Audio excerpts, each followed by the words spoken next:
itu sudah diingatkan kemarin. Tapi saya belum pernah jumpa. Tadi waktu saya jalan-jalan mulai kelas 1 sampai kelas 6, balik lagi dari kelas 1 ke kelas 6, belum jumpa seorang guru yang memberitahukan apa sih hari ini yang kita pelajari ke anak-anaknya. Itu yang dikasih tahu. Jadi tujuan kita belajar hari ini, nak, supaya kamunya bisa ini, bisa ini. Kalau kamu bisa ini dan ini, mungkin membuat hati Bapak senang, dan kalian juga akan senang. Itu dulu, sehingga orang yang belajar kalau tahu apa yang akan dia raih, mestinya akan maksimal. Ketimbang orang belajar tapi nggak tahu untuk apa dia belajar hari ini. Jadi tujuan yang ada di RPP itu, kalau memang belajarnya di kelas tinggi, seperti kata Pak Kevin, kalau kemarin-kemarin tolonglah media papan tulisnya itu dioptimalkan. Bagi siswa yang mampu membaca, ditulis tujuannya untuk apa.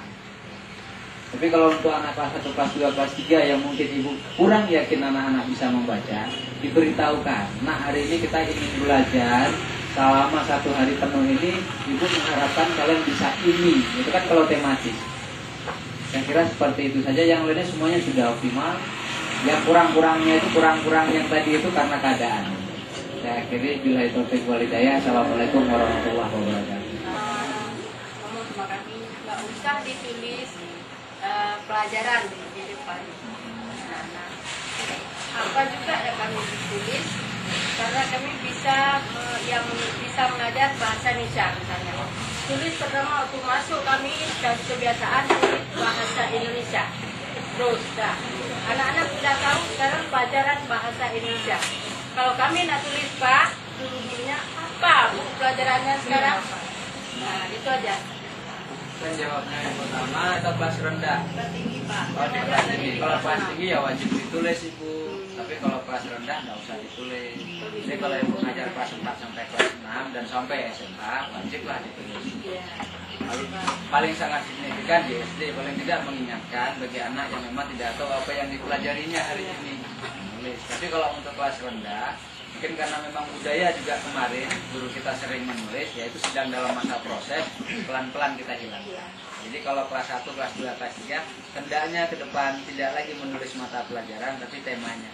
Kalau untuk kelas 4 sampai SMA nantinya, hendaklah itu ditulis kalau memang tujuannya ingin mengingatkan kepada siswa yang nggak tahu apa yang dia pelajari. Kan masih banyak siswa kita hari ini datang ke sekolah, tahu pun enggak apa yang pelajaran hari ini, tahu juga enggak. Ya mungkin seperti ibu yang mungkin tadi prakteknya di kelas tinggi, hendaklah itu ditulis. Tapi untuk kelas rendah, temanya ditulis bukan pelajaran.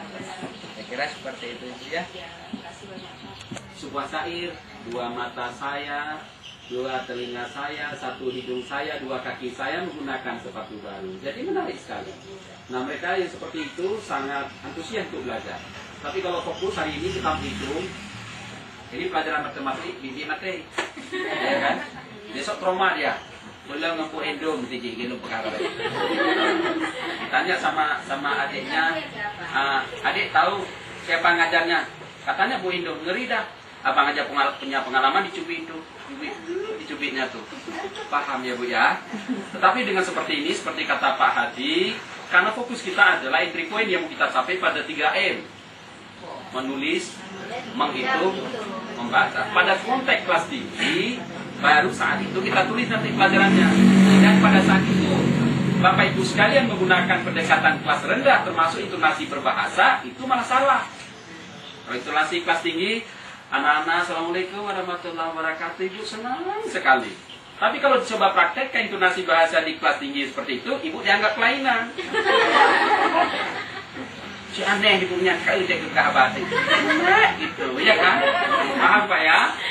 Jadi lakon kita, gestur itu gerak badan, mimik, wajah itu memang dilakoni di kelas 1, 2, dan 3. Apalagi kalau taman kanak-kanak. Mat pagi anak-anak, mat pagi Pak Guru. Anak-anak itu senang sekali. Tapi jika dilakukan di kelas tinggi, pasti nah kelainan jiwa ternyata. Sertifikat secara simbolis yang diwakili oleh 2 orang peserta, yaitu Ibu Rina Yulisa dari SDN 7 yang akan diberikan oleh Bapak Kherudin, dan satu lagi Ibu Suryani dari SDN 27 yang akan diberikan oleh Bapak Adi Dermawan. Kepada 2 orang yang kami sebutkan nama tadi, mohon berdiri di depan sebentar.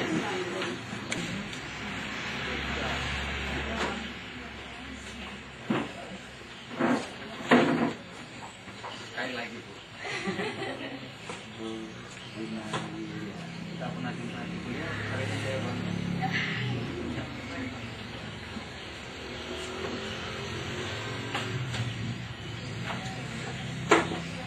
Demikian tolong memberikan lebaran evaluasi.